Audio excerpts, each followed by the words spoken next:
So, a lot has been going on in the last week. Last week on the broadcast, we got to interview State Representative Keith Brooks. He is the House sponsor of the LEARNS Act, which is Governor Sarah Sanders. One of her chief legislative goals this session is to overhaul Arkansas's broken education system. And if you're one of these people out there who are throwing a temper tantrum because you don't think Arkansas's education system is broken, or maybe you think it's broken, you just don't like a Republican idea, a conservative idea, offering people more choice. You know what? I don't know what to tell you. You should win elections. that's that's one of the things I guess I could say is this has been coming for a very, very long time, and nobody has really had the stomach to do what Governor Sarah Huckabee Sanders is attempting to do. And I know she's probably getting a lot of grief for it from leftists. Obviously, I see social media, and I told you that this was going to happen. Superintendents do not want the educational industrial complex in Arkansas to change. It is a sacred cow. They think things are working just fine. So what they have done is they've told their school districts, they've told their principals, which tells their teachers and the teachers' lounge how bad this is. And everybody, and it's fascinating because there really is, propaganda. And this has been going on in Little Rock for a very long time. It's not just with education, but education is a perfect example. The regulators or the government itself for years, meaning the agency, the State Department of Education for years has resisted any changes to the educational system here in Arkansas. Now we finally have it. We have vouchers. We have savings accounts where the money is going to follow the child. And I'm going to talk about that here in just a minute in a little bit more detail. But we had State Representative Keith Brooks on the program last week. It's a great interview where we go over some of the high points of this plan. And yes, it is a lengthy piece of legislation, but they've been working on it for a very, very long time. Last night, so it's passed the Senate. Last night, it debuted, I think, for the second or third time in the House Committee on Education. They met in the morning. And then they met in the afternoon after the House session adjourned, and it went from 3 o'clock in the afternoon to 9:15 at night. Let me say that again. The House Education Committee, in an effort of transparency and letting the public comment, they met last night from 3 o'clock until 9:15, till after 9 o'clock, allowing everybody who had traveled to Little Rock to have their say, allowing the teachers who don't, like these ideas, and a lot of teachers and a lot of educators who love the LEARNS Act, who are excited that Governor Sanders is actually doing something about the problems that we face. And so it was a very lengthy process. It was exhausting. A lot of similar talking points were coming from the leftists in there, and I do call them. I'm sorry. I call them leftists. I'm not saying that there's not anybody who, out there who votes Republican that may not like the bill, but for the most part, like I said, we're seeing these entrenched interests that have had, that have been resistant. They've been allergic to change in our education system for a very, very long time. So I watched the debates. I watched back and forth, last night. This one stuck out to me. Somebody who's against the LEARNS Act. Let's take a listen, shall we? I'm not saying that lightly, by the way. I literally would not be alive today if it wasn't for my English teacher, Miss Porter, and my algebra teacher, Miss Elders, because I am a gay man. Really? And growing up gay in this state is terrifying, especially when you are young. And I would have made some very, very finite and final decisions if it wasn't for educators, public educators. Indoctrination seems to be a phrase that's catching a lot of fire, and I am concerned about that being in this bill because I don't necessarily understand what you mean by indoctrination. It was very eloquently put a while ago. If you have a student who is identified as who is gay and they're in a religious school, are they not being indoctrinated to believe that they're going to go to hell and die? or when they die. What is indoctrination? This is great. Uh, Critical race theory is indoctrination. Critical race theory is has nothing to do with math, has nothing to do with reading, has nothing to do with arithmetic. Okay, so that's what it means. We're going to stop with the political agenda. Now, I will entertain the idea that neutrality is actually a myth. I was talking about this with as I was doing another interview. I was talking about this, as a matter of fact, the other day. Neutrality is a myth. You're going to teach the kids something. You're going to indoctrinate them with something, right? I mean, it starts at a very young age. I mean, it can be little things too, like 2 plus 2 equals 4. Why is 2 plus 2 4? Well, when you're really, really young, 2 plus 2 is 4 because the teacher says it is. Now, we're abandoning this idea. Hopefully, the LearnZ Act will try to fix this. It's a whole different philosophy, right? Now it's like, we know you need to understand why 2 plus 2 equals 4. Not at first, you don't.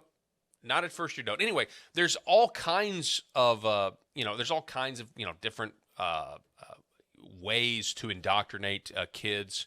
But I can promise you this: leftists would be throwing an absolute fit. The point's not lost. You think leftists, rainbow, Gestapo leftists would send their kids to Christian schools? No, they wouldn't, right? And yet, in public education, we have this myth of neutrality that Christians don't enjoy, by the way, but somehow atheists enjoy this idea that they don't have a worldview that's being forced on other people. You also have a situation where the LGBT crowd, the enclave there, they get this secular neutrality assigned to them, that they're not pushing anything. And the same with critical race theory. Like, it's somehow an objective fact that if you're born white, you are a racist, which is what's being pushed with critical race theory. So yeah, it's really simple. It's all self-evident. To the left is, this indoctrination, I'm not really sure. This is a disturbing part. Anyway, let's continue with this clip. That not literally the definition of indoctrination. What are the parts of this bill that I do like? I do like the fact that we're going to be paying freshman teachers a livable wage.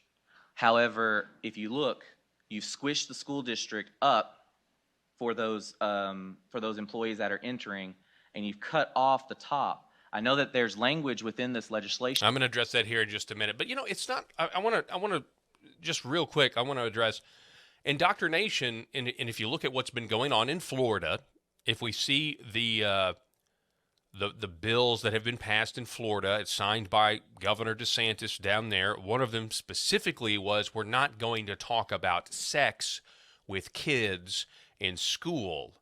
And the LGBT lobby, right, the LGBT lobby threw a fit about this, saying, how dare you, right? So I would just say, he says he's a gay man. This is also a problem that, and I'm not sure about him specifically, but people who are of that persuasion, when it comes to indoctrination, it's not just CRT. It's a very interesting, it's a very important point. It's not just CRT. We're also talking about indoctrinating kids with this sexual identity, nonsense. At a young age, sexualizing kids, and this issue is being talked about across the spectrum here at the Arkansas General Assembly. We've talked about, as a matter of fact, coming up, we're going to be talking with the State Representative Justin Gonzalez. He is the House sponsor of the library bill. We've talked to Senator Sullivan about that. He's the Senate sponsor. We want to reach out to the House sponsor. So we've got Justin Gonzalez coming up next to talk about SB 81, which brings librarians and libraries under existing obscenity laws, and also provides a path for parents to challenge books in a school library or in a county library that are obscene and absolutely filled with sexual filth. So we'll talk about that here in just a little bit. But the education industrial complex is strong in Arkansas, and you need to be praying for the Arkansas legislature. You need to be praying for Governor Sarah Sanders, because there's all kinds of people coming out of the woodwork, interests, things that are going on behind the scenes. And I don't have any specific intel on this. I just know how this state is. And so pray for Governor Sanders to be strong. Pray for the legislature to be strong, because this is going to have ramifications. A lot of this stuff is we have these little vestiges in our institutions that haven't been made conservative yet. Don't really know what time it is in the state of Arkansas. Our government has our House, the Senate. I mean, the governor's mansion is now got a conservative in the office. All of this stuff has happened, but we still have these little enclaves. People got to remember, the bureaucracy in Arkansas is the bureaucracy that taught, instructed, and birthed Bill Clinton and Hillary Clinton, arguably the most powerful political family in the world, and that's actually a bane, a stain on us as a state. So you have to understand that if you're going to make real change in Arkansas, people are going to fight you on it, and people are going to fight Governor Sanders on this. And so we have to, support these legislators, have to support the governor in trying to make real change in Arkansas's broken education system. And it's going to happen. I talk about a lot of times, and this goes with. This goes with sometimes in communities, whether it's chamber, maybe the Chamber of Commerce wants to challenge somebody and back another candidate, primary them, and this happens in really every 2 years. You have elites, if you will, and I know teachers aren't necessarily thought of as elites, but certainly these giant school systems are, very elitist in their mentalities and everything else. And so you essentially have the silent majority, and you have people kind of coping with this idea that they work and they serve among a community where the majority of people disagree with their worldview.